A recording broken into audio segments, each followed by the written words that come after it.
We're the Cherry Sisters, Terry and Sherry Cherry. I'm, Al Bundy, that's right.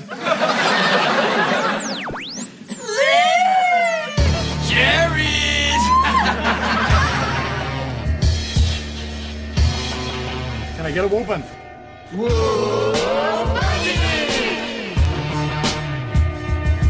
No Man presents, live from the nudie bar, the Married with Children podcast.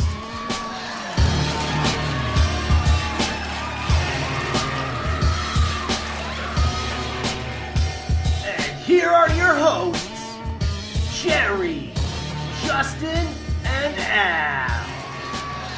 It's Friday, it's time, and Al loses his cherry. I am here with the guy who looks great in a blonde wig, Jerry. What's up, Jerry? Nothing. My cosplay for 11 from Stranger Things is going really well. We are also joined by the guy who just wants to make a movie, Justin. What's up, man? Hey, I left my camera recording in there. Don't go in that room. Uh-oh. I want to see what's on that tape. Probably just candy. Candy. Everything's candy.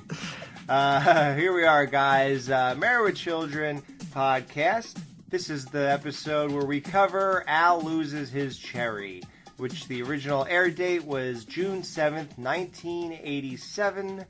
Al gets a first-hand look at Luke's swinging bachelor life when he takes refuge at Luke's apartment after work rather than return home to finish an argument with Peggy over visiting her relatives for the weekend. Luke invites two women over at his place, where one of them, an attractive but dim-witted airplane stewardess, tempts Al. Wow, that was a mouth. I don't even know how I got through that as well as I did. I'm impressed. I'm going to say something that's pretty bold. To this point, this is by far my favorite episode of season 1. Really? Wow. Is it? I like that we open this episode with Peggy cooking, especially after the previous episode. Right. That I thought, for once, I was like, that makes perfect sense. That makes way more sense than Justin recording himself eating Skittles, which I still don't understand why he does that. Hey, leave my Skittles alone. Yeah, man. All the colors of the rainbow. But I have to admit, when I first saw her cooking and I saw the food, I don't know if I'm dumb or if I just have no expectations, but I was just like, how did she screw up pancakes? Why are these pancakes all chopped up? And then I realized it was scrambled eggs. Yeah, well, that explains why nobody eats them. Yeah, Peg cooks eggs, and only the dog is the beneficiary here because Kelly, Bud, and Al just don't want her cooking. And it's weird because, you know, it becomes a whole thing that they complain that she doesn't cook, she doesn't do this, doesn't do that, and she does, and they don't even eat it. So I don't even know how hungry these people really are or what's going on. I mean, it's just... How do you mess up scrambled eggs? Yeah, how bad could they be? I don't know. I'm not a big egg person, but I don't feel like like them either, but... I feel like if anyone's going to mess it up, like, how bad is it that I did not automatically assume those were eggs and I had to automatically assume she cooked something that she screwed up? I didn't even think of, like, it being scrambled eggs, which it obviously is.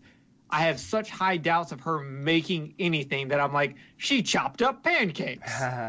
Well, the bacon looked good. I mean, I don't know. I probably would have eaten it. You know, even if the dog sniffed it and licked it or whatever happened with, because Kelly, I mean, would the dog take a bite or something? And she said, okay. Well, the dog just ate all of the previous eggs from Bud, so. By the time he got to Al, he didn't want anything. So, yeah, it is perfect that Peg is cooking, because after the last episode where she quit her job just to go back to cooking and cleaning, it really works out good. That was good stuff. It's cousin Harriet's wedding coming up. What's this with the fake engraving? Oh, that's the invitation to your cousin Harriet's wedding. Oh, Puke. You don't have to go. The thing is, your father and I have to go out of town for it. But who can you stay with? I'm not allowed in anybody's house. Well, we'll find someone. you know, they have to travel. The wedding is in Milwaukee. Is that far from Chicago? I don't know. Why don't you walk it and find out? Want I walk you over there and find out? Yeah. It's funny that this wedding is in Milwaukee. I mean, and you want me to go to Milwaukee. You know, I'm actually a regular visitor there, but Milwaukee certainly had its share of visitors. I mean, the French missionaries and explorers began visiting there in the late 16th century. And it's actually pronounced Milwaukee, which is Algonquin for the good land. Is this a skit that I've never seen, or did Alex just randomly bust out a history lesson? I think he's on Wikipedia. Is this from a movie I've never seen and I don't get the reference, or did he just randomly be like, by the way, I go there a lot and it has a historical tie with the French and it's pronounced? I'm like, I just don't know if you know that they were one of the only cities to elect 3 socialist mayors. Does this guy know how to party or what? socialism? Huh? How dare you? Okay, so how far away is it from Chicago, though? That I don't know, believe it or not. I know all this stuff, I just don't know that. So, anyway. Alex, you're an enigma. Thank you. We're not worthy! We're not worthy! We're not worthy! Wouldn't it be nice if we could go off together? Just the 2 of us. Not really. You know where I'd really like to go? Where? Milwaukee. I smell your family coming on. What's up, Peg? Beer Fest 87? Is it time for your mother to defend her keg-sucking crown?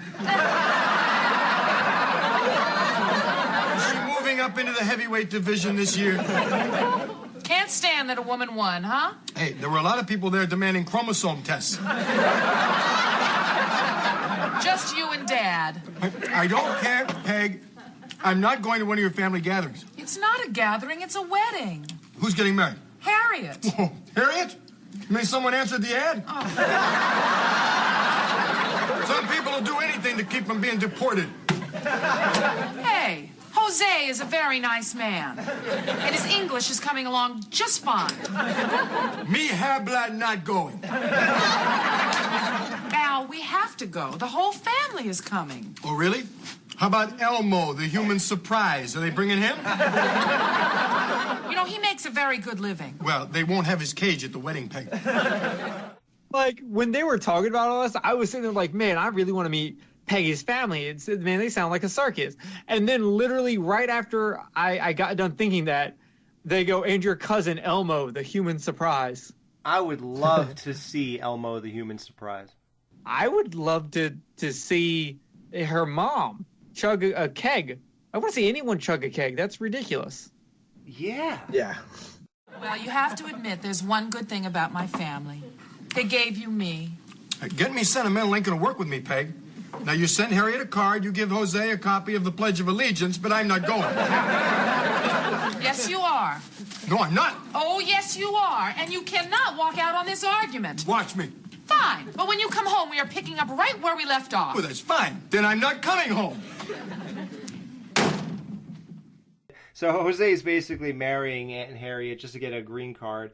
It's so funny how all these things are coming back. Like in the last episode, we talked about transsexuals and what bathroom they should use. It was on Oprah. And then this one, they're talking about getting deported. Jose's getting deported, and, you know, he has to get a card with the Pledge of Allegiance on it. It's so funny, and that's why I really wanted to do this show, because it's so cool to have a distant perspective on something, you know? You know the joke that The Simpsons always predict things? Mm-hmm. And we literally just got on the last episode talked about a coincidence involving The Simpsons. Mm-hmm. And then you just point out that this show in the last episode did it and then did it on this episode also, and it rings up with current affairs. That is crazy. It's funny you say that, because The Simpsons predicted Donald Trump as the president. I know, I saw that. They predicted, like, the Patriots winning the Super Bowl again. Oh, well, I think anybody could have done that. Well, I mean, yeah, when you got the money. Now, Luke Ventura is, like I said, one of my favorite characters ever on this show. And I am so glad that we got a Luke episode, because he's such a great character, and he's only on season 1 of Married with Children, and he's sparingly on even that. Wait, are you serious? This is the only season he's on? Yeah. Wait, does this mean this is our last episode with Luke? Because there's only like... I was going to say that I think this might even be the last episode, if I remember correctly. I don't know where we were in the episode. Sorry about that, guys. But I wanted to mention this before I forget because I did not write it down. I remember way early, it might have been even in the pilot, we asked if Al works for commission. You guys remember that? Yep. It gets answered in this episode. Luke actually answers you. Yep. And the answer, guys, to make it official, Al Bundy does work for commission, which just means that he is not too smart for insulting all these overweight broads who walk in there. Get away from me, Luke. Hey, Al. You know, there's something I've learned over the years. Whenever someone yells at me, it's not me. How could it be? So what's wrong? I had a fight with my wife. I knew it wasn't me. How bad was it? I got pretty mad, so I laid down the law. I told her I'm not coming home. So, where can I get some flowers cheap? I thought you said you weren't going home. Well, let's face it, I've got no choice. I have to. It's the trouble when you're married with children. They know you're coming home. Al, What? what do you think I should have for lunch? Hey, I'm pouring out my heart here. I'm sorry, I thought you were done. No, I'm not. I'm not at all. Do you guys see Luke as amazing as I do, or am I just crazy here? Yeah, I really like him. I felt really bad when you just dropped that bomb on me that he's like done. Or at least close to it. Like, I didn't know that. I figured this guy is a regular mainstay character. Like, when he was introduced, he had a big introduction. Like, it's like, oh, this is like really one of the only other characters that you know besides Marcy and Steve, right. You know, and obviously the Bundys. Yeah, he even came over for the 16th anniversary. Yeah. Yeah, I even have it in my notes. Luke, exclamation point. How I've missed you, exclamation point. Yeah. I mean, he's amazing. And then, like, because he does have a bunch of good one-liners. My favorite one-liner that he does in this episode is a really small one, but he's like, when it comes to commission, I'll go that extra mile, and that is the extra mile. And that, my friend, is the extra mile. Like, he even started off amazing in the first episode when Al goes, how could you be happy sleeping with every woman you see? And he goes, I don't know, but I am. And he goes, come on, a wife, kids, this and that, that's heaven. He goes, no, Al, that's heaven. And it was like this blonde who walked in the store. Yeah, he's just amazing right off the bat. And, I have to bring up my favorite line ever. Al says, that's the trouble when you're married with children. They know you're coming home. Yep. That line is fantastic. It not only is it like, you know when you're watching a trailer for a movie and they say like the name of the movie in the trailer, and then when you see it in the movie, you're like, they literally just did this to have it in the trailer. This is not like this. This makes 100% like perfect sense. It fits in well, and it's really good. And like I was like, you could make, you know, when people recut like Wizard of Oz to make it into a horror movie, right? Like someone could recut this and use that line as like a new version of Children of the Corn or Pet Cemetery and use that as the catchphrase. Well, it's funny because doesn't he say that line 2 times in this episode? He does. Well, not that exact line, but he does say, I'm married with children. Yeah, and he has it on another. I don't have the exact line now, but I have it written down that he's dropped the name of the show twice this episode. Yeah, I wonder why they did that. I'm not saying it's even a bad thing, and I didn't even feel like... Why now, you mean? Like, why'd they do it in this episode? Yeah, and twice. It's just so weird. I gotta find a place to stay. I can't afford a hotel. If I go home, then I'm saying I'm sorry, so I can't go home. I gotta make her wonder, make her worry, make her miss me. Then I can go home, so she can yell at me. Where am I gonna stay? Everybody comes to the answer, man. Choice is obvious, Al. You set up a cot in the stock room. I'm staying with you, Luke. For free? Yes. You know I haven't done something like this in a long time? Yeah, kick back with a buddy and a six-pack and be men. You know, Luke, this is really helping me out. Thanks a lot. Hey, the day Luke Ventura can't help a friend, that's the day he's got something better to do. Marcy gets wind of this whole ordeal that they're going through, and she tells Peg that in her book, Man and Other Primates, that men are most vulnerable after a marital spat. So what that means is Al's chances of cheating just skyrocketed after they had this big fight. But can we also bring up the fact that they're watching a judge show, but it sounds like Marcy brought over a VHS tape of feminist porn? Yeah, the woman gets 95% of his assets, and he gets the kids. Yeah, I thought that was hilarious. Lucky him. So I guess they're setting up the whole point of this episode by Marcy saying that. That's basically setting up this episode for us. So now we're going to see Al and see if he succumbs to these temptations. He goes to Luke's apartment, and it is really nice. It's nicer than even Steve and Marcy's house. It's modern. It even actually looks good today. Like, if you walked in there today, it looks good. He must make crazy commission. Yeah, it is, right? I mean, a shoe salesman. But here's the thing. I guess you figure if you have a house like Al on a shoe salesman's salary, it's going to look like his does. And if you just condense and just get an apartment, which is... Yeah, like a bachelor. Like, he don't have kids and shit, too, you know? Right. So he doesn't need a whole house. So if you're going to sink your money into something, if it's so much smaller, you could probably get a higher quality thing, you know? And plus, the girls said that he redecorated recently. Yeah. Plus, he had to redecorate. I mean, did you see that tiger print pillow? Ballin'. That was amazing.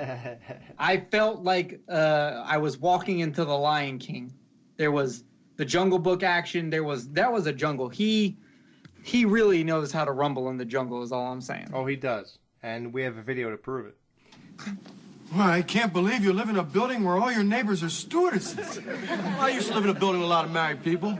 Sure, the sex was great during the day, but it got lonely at night. Take a load off. Sit down. So Luke lives with a bunch of stewardesses for some reason. The sex was great during the day, but at night it got pretty lonely. Like that line was really good, and I'm just like, I can't believe this just got said on a TV show. Dude, again, with 1987, how is this happening? They wouldn't even probably have made that joke on Friends, and Friends has tons of stuff like that. Right. And like, it's crazy.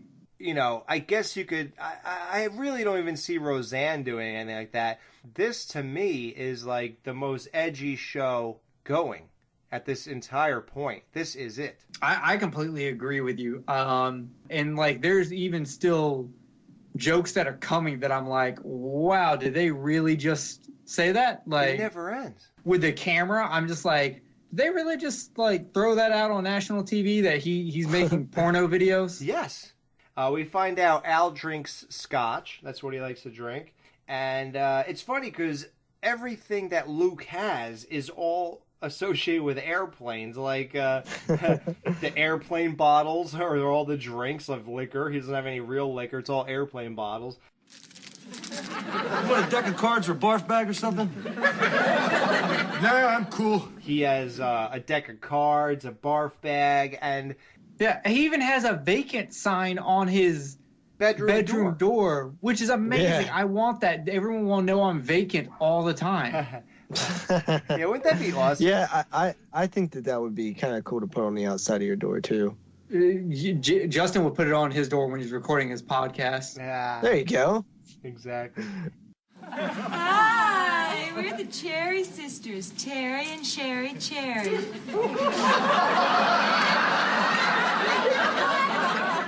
I'm, Al Bundy, that's right. So which, in my opinion, I don't know, you guys might agree with me as well, Al definitely gets the good girl. Yeah. When it comes to look wise, like Yep. like the chick, the other chick is a little hit compared to Al's chick. Dude, she looks like an inbred or something. Yeah. Well, I'm from Alabama, and I can clearly say she's not that bad. But Yeah, something's very manly about her, or something off. I don't know. Yeah. well, you know what? Here's the thing, and I get why Luke chose her, because look, sometimes the pretty dumb ones are not going to do as much as the sister who apparently probably never gets the spotlight. the that pretty dumb sister ones is- always do the more stuff. No, no. The pretty dumb one's sister will do way worse things on camera. All right, if you know, I don't know. You seem to be the authority. Hey, look, I know a thing or two about Dumb women ones? who look slightly manly and incesty things. Okay, I've got some knowledge. You know who Terry looked like, honestly, to me? You ever see Total Recall? Yeah. You ever see the mutant mother with her daughter who could tell your future or something? Oh And yeah. her face is like half rashed out and stuff. Like she looks like the other half of the normal face. I would even go as far as say I bet you she's the same actress. And I'll post a picture side by side. But that the chick in the pink definitely by far, no hands down. Yeah, she's the one. Yeah, she's the one to take out of these two. It's a no-brainer. She's a no-brainer, and the decision's a no-brainer. Yeah.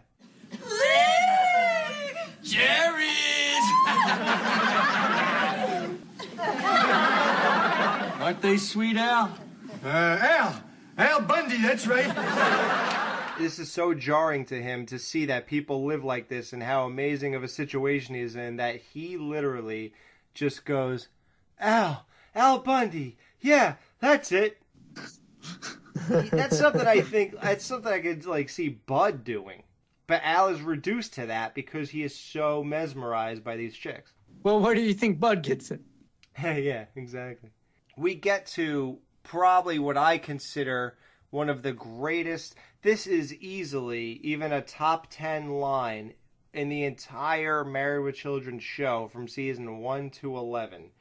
Luke, Sherry and I were just talking, and I really need a man's opinion. Okay. Come sit on my lap. Sure.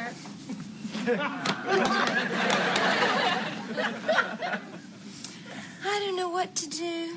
My boyfriend wants to move in with me, but he still wants to see other people. Let me tell you something. You don't let him move in unless he's willing to make a commitment. Thanks, Luke. So you want to go in the bedroom? Sure, as long as I'm here. Oh man. Like, it's so wrong on every level, and it's so typical and a typical Luke, and it's just so perfect. I love that line. I love the line her sister makes in a little bit when she goes, Men are always making passes at me because they think stews are easy, but we're not. Oh, Luke! Luke! He's not out here, sis! That is like another, like this had me rolling. I've seen this episode like 20 times probably, and I literally laughed out loud. Okay, we just got done talking. We're like, there's a scene in between this where Kelly and her mom are talking, and we just got done talking about people bringing up the same exact conversation. And Kelly, who's a professional boyfriend stealer apparently, is like, oh yeah, he's more likely to cheat. I know because I do it. Yeah, she steals the husbands. Yeah. And do y'all care about the jacket she's wearing, Kelly's jacket? She's wearing a jacket? A few episodes ago, she was wearing this black jacket, and it had a bunch of pins and patches on it, and I couldn't tell what they were. I could only see that she had a Confederate flag on her shoulder. Well, you get to see the jacket a little bit more, and she has at least 3 peace signs on that jacket. Okay. So is that bad? It's just funny to me that not only does she have a Confederate flag on there, but 3 peace signs. Like, she literally was just like, I'll just put this stuff on. It'll look good. Yeah, I think that was just the style of the 80s. Maybe she's trying to say something about the duality of man, sir. Oh, Kelly is on fire. She she might look pretty, but that doesn't mean she hangs with the popular crowd. They're not deep enough for her when she does her poetry readings at the Slam Jam on Thursday night, open mic night. Oh, wait, no, the Slam Jam's one of Justin's videos. My fault. I mixed it up. Yeah, I mean, this is crazy. This is like a laugh riot. There was one joke, though, I felt was forced, but the actress really tried to sell it. And I really examined it this time, and I think she definitely did a good job. She did it as good as you can do it. But do you guys know what the forced joke was? It was sort of obvious, I think. Nothing's coming to my mind, but... Okay, maybe it's just me then. Yeah, what is it? You know, I really feel comfortable with you. Like I can talk to you and be myself. I don't have to live up to any of those stereotyped expectations everyone has of a stewardess. You know, always waiting on people, attending to their needs. Do you care for a beverage? No. Oh, yeah. Yeah, what did you think about that line? Was that forced, or was that like, did you just roll with it?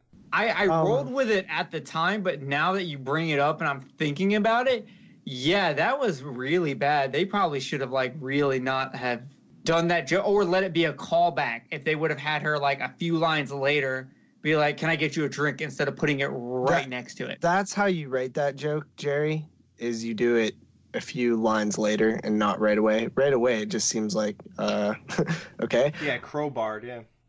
Sometimes, I feel like that might be a joke that a lot of audience wouldn't pick up on if it was a little later. That's what I'm thinking, yeah. But I think that it would be smarter so that the people that would pick up on it be like, I see what you did there. I remember what you just said a couple seconds ago. The character's so dumb that she was bringing up her complaints about, like, having to serve people, and it reminded her that her job is to serve people. And because of that, she asked him. It's literally a joke on how dumb she is. Right. Yeah, I mean, it is what it is. I always think it's odd, but then I really looked at her and her facial expressions and her whole transition period and everything. She really does try to pull that off as best she could, and I think she did. So it's whatever. I was actually saying, Justin, because you don't have any experiences, did you think that Al would cheat on Peg in any way? Like, not a chance. Not a chance. So you knew from the get-go it wasn't going to happen? Yeah, I had no inkling of anything. Even after he took the massage? Yep, I did. I 100% thought that he wasn't going to. I was actually sitting there and I was like, even if he kisses her, I would be floored. Even if it's just a kiss. See, I was wondering if you thought he would even kiss. No, I didn't. I didn't think he would do anything. But that's what I'm saying. If he did, I 100% thought he wouldn't cheat like sex, but I even thought that he wouldn't even go as far as a kiss. If he would, I would have just been completely surprised. Now, Jerry, would you have cheated on Peg? If you were in a room with two blondes and they're obviously dumber than a box of rocks and they're willing to make videos and she's throwing herself at you, and when she leans back to fix her back and her rack just bursts out of her shirt, like, would you be like, okay, yeah, I gotta do this because you only live once? So, you know how we're live in the Jiggly room? Yeah. So my fiance is in the same room as me. And you asked me that question. Oh, wow. I didn't know that she was allowed in here. Yeah, I don't know why, she just keeps staring at me like, something about you ate a pizza off a stripper's back got her really upset, and so now she's here. And I'm also not allowed to have pizza currently. Like, it's weird. But so to answer that question, no, Alex, I would never do that or put myself in a situation where something like that could arise, because situations arising like that simply cause problems. I would have clearly and calmly channeled my inner Steve and talked this out with her to resolve the situation. And plus, you don't do it when there's video around. You're just gonna get caught. Ah, good man. Good. Yeah. Good. Hello? Oh, hi, sis. Gee, you and Harriet must really be excited. Oh, I wanted to tell you that Al and I are coming to the wedding. Well, don't cry. I have to bring Al. Jose called off the wedding? Why? He won the lottery?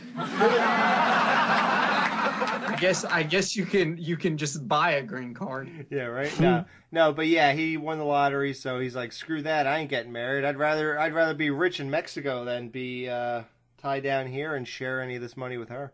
So he calls off the wedding. So this was all for nothing. So Peg really believes that Al is just aimlessly either driving around or he's probably at Telly's bar. Because I guess Telly's is Al's regular bar. That's where he hangs out usually if he's not at the nudie bar. She calls to see if he's there.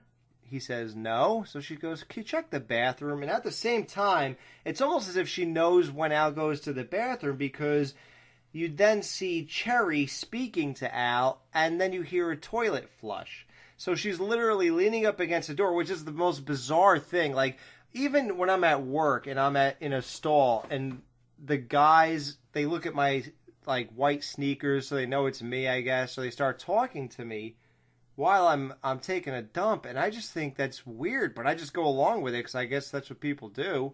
I guess nobody wants any private time or something.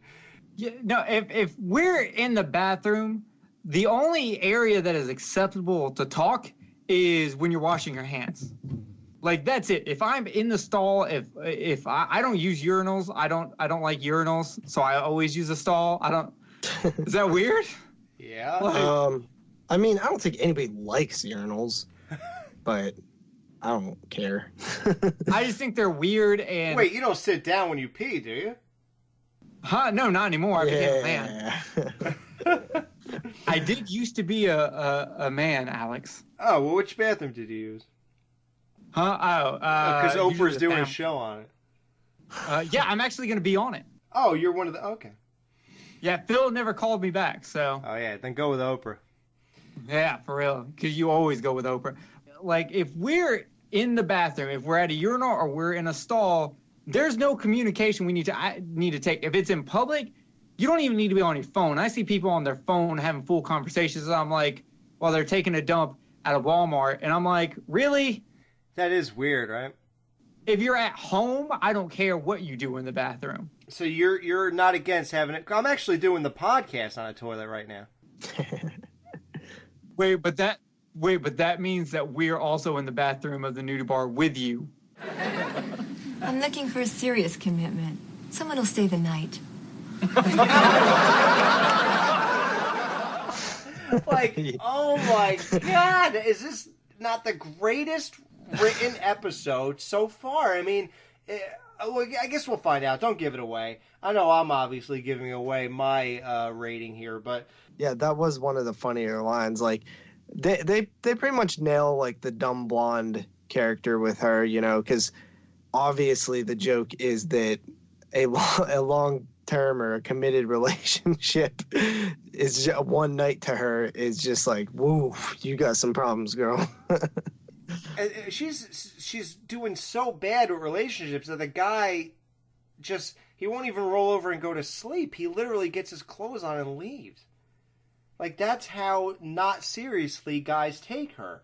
And it's amazing. You almost feel sorry for her. You don't know whether to laugh or cry. It's like, Jesus, honey, is it that bad? And then I was like, I'm sure there's a guy for you, because it's funny. Do you guys know girls in your life growing up or even now? I know Jerry can't admit anything I'm about to ask because he invited his fiance over to the Jiggly room. Whoa. There's a difference between invite and was forcibly followed. Oh. Hey, you better watch what you're saying right now, homie. Yeah, really. Yo, I make the rules around here sometimes. Yeah, okay. Do you know girls who bang like 30 or 40 guys and no guy takes them seriously ever? And yet you think they're like really good looking and you are like, wow, I would never give this up. Like, man, if I was with her, I would totally like make her my steady chick and this and that, the other thing. And for some reason, no one else seems to take them seriously. Do you have someone like that in your life? I know a bunch of people like that. What is the common denominator? Why is no guy taking these girls seriously? I have one girl that I'm thinking in my mind right now that 100% fits that exact description. Oh, yeah? What's her Facebook? I could show you after. Yeah, I have one too, and I could show you after. But I think that it's her. It's not the guys. It's just her. She's just either like she's the same type of girl that'll complain about not having a serious relationship. But it's like you're the problem. Like you date douchebags for one, and two, you when you do date a decent guy, you blow him off or ruin it somehow. Wow, you're right. I think you're right. That's it. And there's also, if you're not going to look, we all want to get laid on date number one. But if you're not going to make them at least do some kind of chasing, so like you got to lead them on, at least don't bang them first night. Like get a couple of dates in first. Yeah, it's weird. I'm terrible. Like even when I dated girls and it didn't take much to get to that point, I just based it on how hot they were and how good that was on whether or not I want to continue this. Like how bad is it? I never thought of it as, oh man, if she's doing this with me, she probably did it with whatever. Blah, blah. Like I never even considered that. I was always like, wow, she must really like me. I knew a lot of chicks that were like really slutty, but they weren't like as hot as this blonde. They could never get people to settle down, and I was just like, well, yeah, it's because you let them hit it and then leave. Like, stop letting them hit it. I guess they feel like if they don't do this, the guy will not ask for a second date or something. There's something going on in these girls psychologically. And this isn't a psychiatrist hour, so we're not going to get too... Someone call Watson. We need professional help. Yeah, exactly. So, hey, we delved into this a little bit, but like we said, yeah, we're not psychiatrists. There's a whole thing going on here, and I think both Terry and Sherry they have issues. Al, he's at his breaking point. This is either going to happen or it's not going to happen. Listen, I know that I'm in a bachelor's pad and that I've got the forearms of a Java man, but I gotta tell you, I'm married with children. That's okay. Excuse me.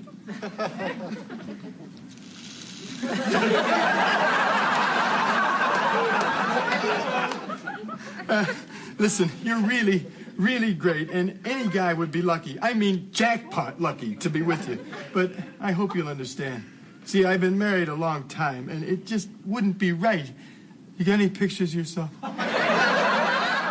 That was super good. Those subtle things, I hope that no one is watching this show and not realizing the greatness of those little things. Like, that spoke volumes, that one line that so many guys can relate to. I'm not going to cheat on my wife, girlfriend, or whatever, but let me go look at her Facebook pictures or, whatever. Like, it's just so classic, and we could all relate to it. And him asking for it in 1987 is even funnier because it's just, it's just funnier. Like back then, what did he expect her to just have, like Polaroids? Her purse, yeah. Yeah. Like that's even funny too. Like everything is funny about that line. I like how the sister and Luke pop back out. Hey guys, you want to make a movie? Yes, I do. Goodbye. Yes, I do. Just to be like, hey, do y'all want to come make a video? Yeah, she's actually holding the camera. You would think it's on a tripod, but no. No, POV. Yeah, that's what it was. That's the new thing, right? Yeah. Hey, they were way ahead of their time because that's like what they do now. It's like, they started doing POV a couple of years ago, and this is like 30 years ago these guys are doing it. They were ahead of the curve for virtual reality porn. Yeah. So a great ending punchline to wrap this up perfectly is Al comes in the house and Peg is just happy that he's back and not, because she was just worried waiting up for him. Wow, he's really going through with this whole thing. And he comes in the house with a blonde wig, says, put this on, and throws her over in like a fireman's carry or whatever, and just runs upstairs with Peg, and he is gonna go to town on Sherry in his mind. Now, can you guys act like you're women so I could ask you would you care if... Do I need to bring my fiance over here so you can ask her this question right now? Would she answer it? I'm going to hand you the headphones. Wow, our first guest. So you can... Hello. Hello, welcome to the show.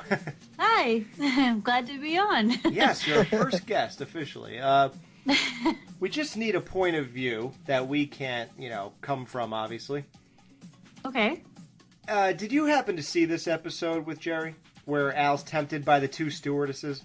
Oh, yes, I remember that one. Okay. If Jerry bursted in the door and had a blonde wig in his hand, and he said, put this on, and brought you upstairs, would you care if you knew why he was doing this? Go ahead. Would you go with it and ask questions later? Would you be like, wait a minute here, guy? Why do I have to be a blonde tonight? What is this all about? I think I would go with it first, then ask questions. I'd be like in the heat of the moment, and afterwards it'd be like, okay, now why did I wear a blonde wig? Okay, and if he told you it was because this chick really turned me on and she was hitting on me, but I didn't cheat because I love you. But I had to... Wow, so he's thinking about another girl when he's with you. So would this lead to like a huge fight? Or would you be like, well, I guess I should thank you for not cheating on me and be okay with it? Well, no, I think after I would learn why he'd want me to wear a blonde wig, we'd have a talk. I'd probably question our relationship a little bit to see what he actually wants. Right. This would never end well, basically. Yeah, exactly. It probably would not end very good. Just like I suspected. Well, thank you for your point of view, and thank you for being the first guest on our show. Oh, no problem. It's exciting. Go stand over there and just stare at me all angrily like you've done the rest of the night. Gee, I should have broken it to her that you wanted to do this tonight. Then she'd really be happy. Dude, no, you know what's funny is that she always will make jokes about me wanting like a skinny blonde or something. Mm-hmm. So it's actually hilarious. Yeah. See, that sounds like the worst to me, like a skinny blonde. Like, that does nothing for me, man. Like, a skinny blonde, like, dime a dozen. I'm good with that. I don't know. Skinny, I mean, they have to have the things that we all like. She's seen pictures of, like, the first, like, chick I ever, like, quote-unquote, fell in love with, and it was a skinny blonde chick. And now she knows that you still think Kelly Bundy's hot, even though she's 15 when you're saying it. Yeah, we had that conversation one night in bed while watching Married with Children. Yeah, she's 15. And she did. Reese looked dead at me and was like, she's 15, Jerry. Yeah. And I was like, yeah, but like, what were you doing when you were 15? I just threw it back in her face because I was like, yeah, what were you doing when you were 15, Missy? I think she's onto something with you. No Ma'am will be right back to wrap up this week's review. Be sure to join their Facebook group page for all the podcast news and updates. Just type in www.facebook.com/groups/marriedwithchildrenpodcast. Be sure to subscribe to them on iTunes and please leave a review telling them what you think of the show. To subscribe to their YouTube channel, just go to channels and search up Married with Children Podcast. You can email them at marriedwchildrenpodcast@gmail.com. Thanks for checking out this review. Now the guys are going to give their final thoughts and ratings of this week's episode. Alright guys, it's time for ratings on this episode of Al Loses His Cherry. How many blonde wigs out of 5 do you give this episode, Justin? Obviously, Alex really dug this episode, and I liked it a lot, but I definitely probably didn't like it as much as Alex did. I thought it was funny. I thought it was good. It was a well put together episode, but it just didn't have any big significant stuff that I took away from it. So I'm gonna come in at a 3.5 wigs out of blonde wigs, actually. I was going to say, thank God you're not rating it the same as Peggy Sue Got Work. No, I definitely like this one better, for sure. Jerry, how many blonde wigs out of 5 do you give Al Loses His Cherry? So I laughed a lot, and this might be an episode where I feel like others will pass it up, like Justin just said, it didn't do as much for him, and he might pass this up the next watches he does for this series. But to me, the payoff is so good that I'm giving it 4 out of 5. Maybe if it would have had some Steve in it, I could have given it a 5 out of 5. But no Steve has me a little hurted. Luke was good, but I'm a Steve guy. So 4 out of 5. Beautiful blonde wigs is what I'm giving this episode. Was Steve even in this episode? No, he wasn't. That's why I can't give it a 5. Wow. Okay. Yeah, this is one of my favorites. This is clearly my favorite of season 1 even. It's just, every time... I'll never forget when this first hit me as this is a really good episode. And I just love it. And I think one thing I love, obviously I've mentioned I love the character of Luke Ventura. And I think he is just jam-packed, loaded with one-liners. And I think he always is. There's an episode or two where it's just okay with him, but no, he's spot on. His delivery is perfect. He knows his character. He knows everything about what he's doing here, and it's great. He really delivers just perfect as far as Luke goes. And the thing that really strikes me about this episode is that it's so different because Al and Peg never had like any kind of split-ups or anything like that.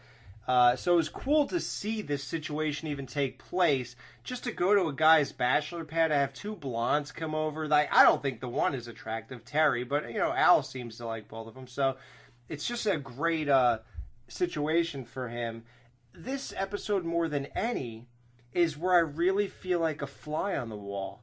Like, I feel like I'm in on this great experience and this great interaction, and when these girls are talking, I think Al really expresses what we are thinking while we're listening to this. Even her talking about, my sister is a much, we became stewardesses because we thought that's how you get to become a pilot. And like just Al's looks and everything, and like her saying, oh, but she must have been very good because he told the co-pilot to get out of the cockpit once, because my sister was sitting on his lap. Like, and then Al just has this blank stare into, you can't be this stupid, right?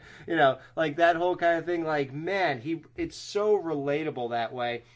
And just the situations, like, do you want a massage? He's like, sure. And he sits down again. And just like everything is just so perfect, and great deliveries from Luke. Like there's so many great dynamics to this, and a great ending, which has so many implications, and God only knows where that will end up. Like we just found out with Jerry's fiance Reese. I love this. This is exactly what I love about Married with Children. The sex jokes, it's so over the top and so edgy, so great. This is 5 blonde wigs out of 5. The next episode, we are going to review episode 11 of Married with Children, season 1, Nightmare on Al's Street. While Steve is out of town for the week on business, Marcy starts having dreams involving a romance-minded Al, which turns her dreams into nightmares and turns off her sexual urges, prompting her to look into the source of her nightmares, while a clueless Steve asks Al for advice on Marcy's sudden lack of sexual needs. So that's going to be a really fun one to get into because, like we said, we're all horror fans, and Jerry, believe it or not, guys, he hates A Nightmare on Elm Street, so it'll